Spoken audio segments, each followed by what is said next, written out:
Hola amigos conspiranoicos, recién salido del horno, les traemos un nuevo video histórico, como lo mencionamos en nuestro video de Mesopotamia, el cual, si aún no lo miras, puedes encontrarlo aquí. Hablamos en aquel episodio sobre los asirios y Babilonia. Relacionado a esta impresionante civilización, existió un maravilloso relato, llamado la Epopeya de Gilgamesh. Dicha historia está íntimamente relacionada con las más grandes civilizaciones antiguas, por lo tanto, en Conspiranoicos Informativos, les daremos los datos más relevantes sobre este fascinante tema. Sin más preámbulos, vamos a ello, aguas frescas a la obra. La fascinante historia de la Epopeya de Gilgamesh. Un día de noviembre de 1872, un joven investigador salió de un cuarto trasero del Museo Británico y, según lo afirmó uno de sus colegas, empezó a correr por todos lados. Paso seguido, ante el asombro de todos los presentes, empezó a desvestirse. Se llamaba George Smith, y nunca supimos por qué se desnudó, pero sí supimos la razón de su desbordada alegría. Había leído un relato, que hacía parte de una historia imaginada hacía unos 4000 años, y que desapareció por 2 milenios y medio. Quedó sepultada con los restos de uno de los primeros grandes imperios de la historia de la humanidad. Primera parte, Gloria enterrada. En el año 612 a.C., Babilonia, decidida a terminar con el dominio asirio en Mesopotamia, lideró una alianza en un ataque contra la última capital asiria, Nínive. La ciudad fue saqueada por completo, después de un asedio de 3 meses, y el rey asirio, Sin-Sariskun, fue asesinado. Fue el principio del fin de un imperio que se había empezado a forjar alrededor del año 2025 a.C., y que en su apogeo, gobernó sobre las 4 esquinas del mundo, los límites de lo entonces conocido, desde las costas del Golfo Pérsico, hasta las montañas de Anatolia, y las llanuras aluviales de Egipto.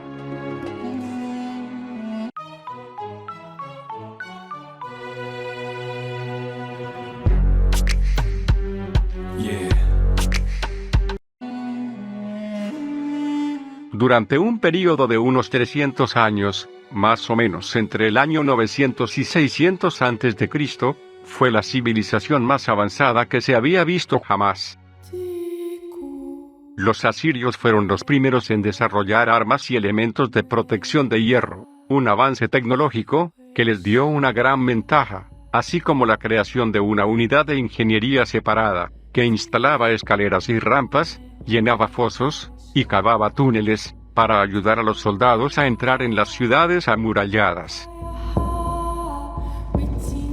También estuvieron entre los primeros en construir carruajes, que proporcionaron una mayor protección en el campo de batalla. Incluso después de su caída, el legado del imperio perduró en las tácticas y tecnologías de guerra, adoptadas por civilizaciones posteriores. Pero mucho se perdió durante su conquista, particularmente el tesoro de ideas asirias, que guardaba la biblioteca de Nínive, que había sido concebida en el siglo VII a.C. para albergar la suma de todo el conocimiento humano. La rebelión liderada por los babilonios dejó a la ciudad más rica del mundo en ruinas, con sus palacios ardiendo, y sus habitantes muertos o esclavizados. A la destruida biblioteca, técnicamente, se la tragó la tierra.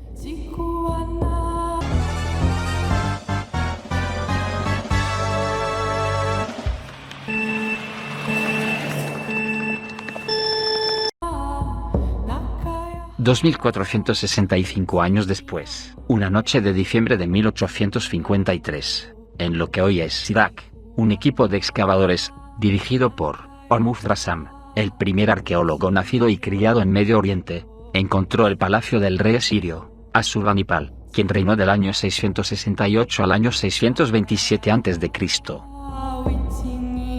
Esto fue conocido como la fascinante historia de los hombres que desenterraron a Asiria. Además de magníficas obras de arte talladas en piedra, más de 2 milenios y medio atrás, Los excavadores recogieron del piso miles de fragmentos de tabletas de arcilla, cubiertos con la intricada escritura cuneiforme de aquel entonces. No lo sabían, pero eran los restos de la biblioteca real. Los empacaron en cajas que enviaron al Museo Británico, donde los almacenaron, pero no los clasificaron, hasta que en 1861 contrataron a George Smith para limpiarlos y organizarlos. Cautivado por las antigüedades que estaban llegando de Nimrud y Nínive, llevaba años aprendiendo solo a entender tanto la escritura cuneiforme como el idioma acadio. Una década más tarde, ese día, en el que estalló de felicidad en el museo, Smith había leído sobre un mundo ahogado por un diluvio, un hombre que había construido un bote, y una paloma liberada para buscar tierra firme. Era una versión del Arca de Noé, pero el libro no era el Génesis de la Biblia. Era parte de la cuidadosamente transcrita Epopeya de Gilgamesh, el poema épico inscrito por primera vez alrededor del año de 1800 a.C., unos 1000 años antes de la composición de la Biblia judía, el Antiguo Testamento cristiano. Un mes más tarde, Smith le leyó su traducción de la tableta a la Sociedad para la Arqueología Bíblica en Londres. Era la primera vez que una audiencia escuchaba parte del poema en más de 2000 años. Fue toda una sensación, y desató debates en todo el mundo. Para algunos, corroboraba la verdad esencial de la Biblia, en opinión de otros, tras el origen de las especies, en el año de 1859, del célebre Charles Darwin, representaba otra gran grieta en el edificio del cristianismo.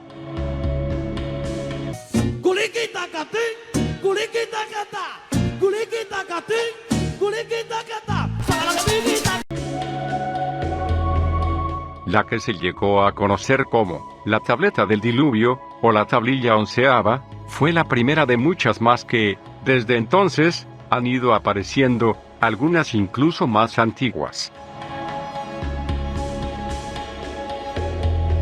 Con ellas, los asiriólogos han ido resolviendo uno de los más grandiosos rompecabezas de la historia, aquella que cuenta sobre un rey que vio, experimentó y consideró todo, hasta lo oculto, que desveló lo velado, que supo sobre el diluvio, que viajó a los confines del mundo y regresó, exhausto pero entero, como prometen las primeras líneas del texto.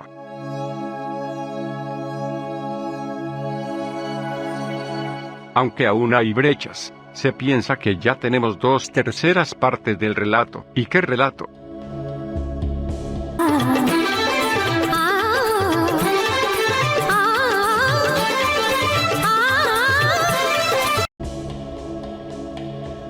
Es una de esas obras de literatura antigua, que nos asemella, pues su héroe, a pesar de ser 2/3 Dios, es muy humano, siempre se está equivocando, nunca alcanza su meta y, como todos, tiene que aceptar la muerte, esa inevitabilidad con la que vivimos. Segunda parte, una extraordinaria aventura. Cuando su historia empieza, los súbditos de Gilgamesh, el rey de Uruk, elevan sus quejas a los dioses, pues consideran que dicho rey abusa de su poder. Las deidades crean un doble del rey, de nombre Enkidu, para que compitan y luchen entre sí, para que Uruk conozca la paz.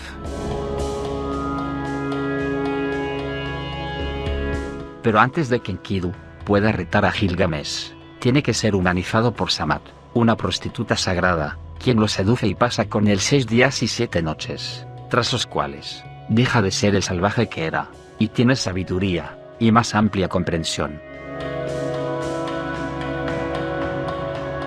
Del enfrentamiento entre Enkidu y Gilgamesh, nace una profunda amistad, y parten juntos en busca de gloria, hacia el bosque de los cedros, un lugar remoto del que, según la tradición babilónica, los reyes traían la madera para las grandes construcciones.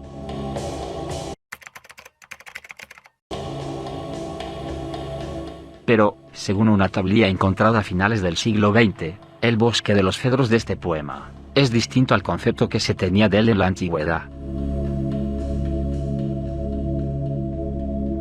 En este caso, es una selva animada con el canto de los pájaros, la cacofonía de los insectos y los gritos de los monos en los árboles, todos entreteniendo a Humbaba, un gigante, guardián y señor de esa jungla, en la que vivía como un rey, rodeado de sus músicos. Enkidu y Gilgamesh van con la intención de matar a ese rey y talar sus árboles, y lo logran. Humbaba es inmovilizado por los 13 vientos, enviados por el dios Sol, Shamash, y Humbaba, el gigante, ruega en vano por su vida. Enkidu y Gilgamesh le cortan el cuello, extraen su corazón y pulmones, y le sacan los dientes. Sin embargo, muy tarde, se dan cuenta de que fueron en contra de la voluntad de los dioses.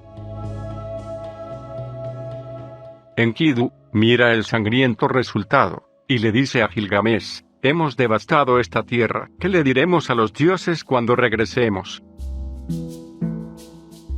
Tras la batalla, cuando Gilgamesh está lavando los rastros de la lucha, la diosa Ishtar lo ve, lo desea, y le pide que se case con ella, prometiéndole riquezas y poder. Pero Ishtar es la diosa de la guerra y el amor, del sexo y la violencia, y una propuesta de matrimonio de ella es un asunto riesgoso. Sus amantes previos han tenido finales terribles, así que Gilgamesh la rechaza sin piedad. No eres más que un brasero que se apaga con el frío, una puerta trasera que no detiene la ráfaga ni el huracán, calzado que oprime el pie de su propietario. ¿A cuál amante amaste siempre? Enfurecida, Ishtar le pide a su padre, el dios del cielo y rey de los dioses, Anu, que envíe a un gran monstruo a la tierra, a matar a Gilgamesh, y a destruir a Enkidu. El monstruo es el toro del cielo, un animal feroz, que elimina todo a su paso. Según los babilónicos, se trata nada más y nada menos que de Tauro, sí, el signo zodiacal. No obstante, los amigos logran matar a la criatura, e Ishtar, furiosa, los maldice. Enkidu, al escucharla, le arrancó una pierna al toro y la lanzó, haciendo mofa de ella. Una vez más, con esta victoria, los héroes ofenden a los dioses. A sus ojos, es un acto de arrogancia suprema.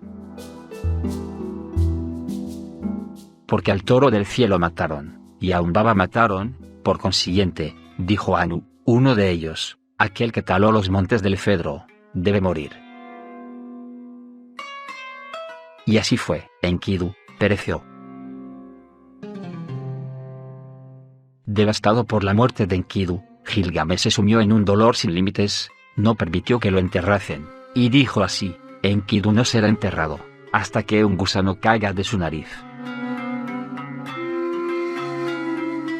Finalmente, luego de una larga pena, Gilgamesh se da cuenta que debe seguir adelante, le hace un grandioso funeral a su amigo, y empieza a pensar en sí mismo y temer por su mortalidad.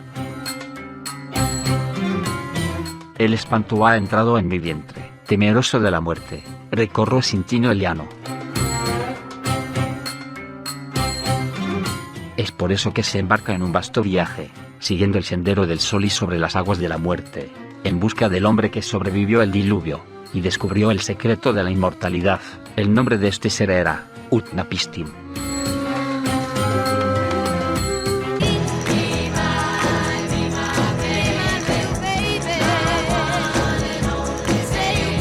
Tercera parte. Cuando dejó de llover. La historia de Utnapishtim aparece en otras obras de literatura babilónica, pero el autor de Gilgamesh la usa como una historia dentro de su historia. Para ser más precisos, la parte cuando Gilgamesh le pregunta cómo se volvió inmortal. Es entonces que le cuenta que hacía mucho tiempo, los dioses le habían dicho que iban a inundar el mundo, y que debía construir una nave, y embarcar en ella todas las semillas de la vida. Cuando la lluvia cesó, cuenta Utnapishtim, abrió una escotilla y solo vio agua. Todos los humanos habían perecido, me arrodillé y lloré, las lágrimas se deslizaron por mis mejillas.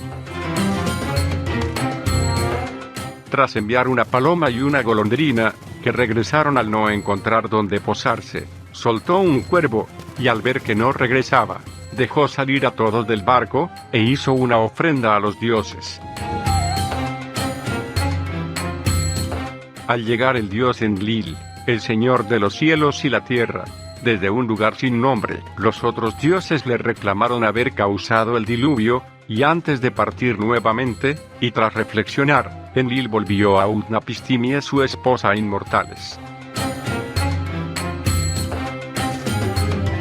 El propósito de Utnapishtim era hacerle entender que se volvió inmortal, por un evento único ocurrido hacía mucho tiempo, y que nada parecido le iba a pasar a Gilgamesh.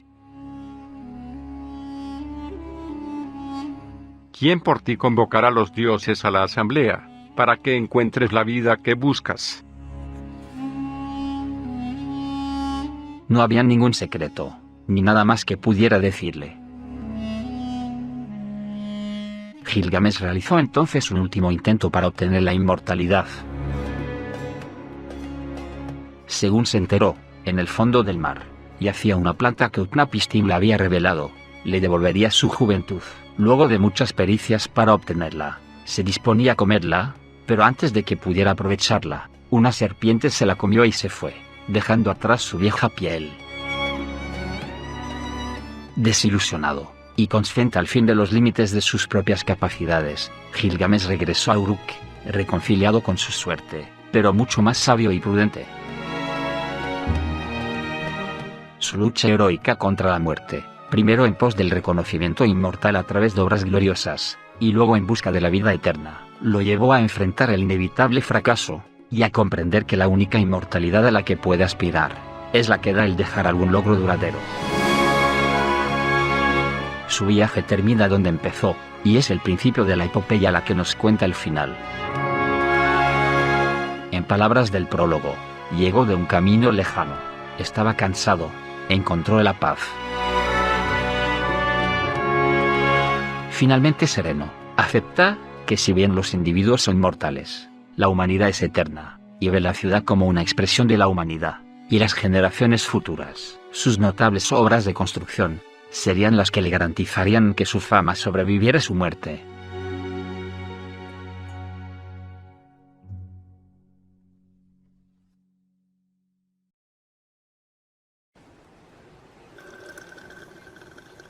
Pues bien, hemos terminado nuestro video. Espero que lo hayan disfrutado tanto como nosotros. Hoy hemos aprendido sobre un tema muy interesante, y esperamos que en Conspiranoicos Informativos estén aprendiendo mucho mientras lo disfrutan. Como verán, Gilgamesh buscaba la inmortalidad, y como aún hoy día lo recordamos, quizás entonces sí haya logrado su cometido. Pasamos a despedirnos, no sin antes recordarles que si les ha gustado el video, dejen su like y no olvides suscribirte. Gracias por ver nuestro material. Nos vemos pronto, manténganse conspiranoicos. Hasta luego.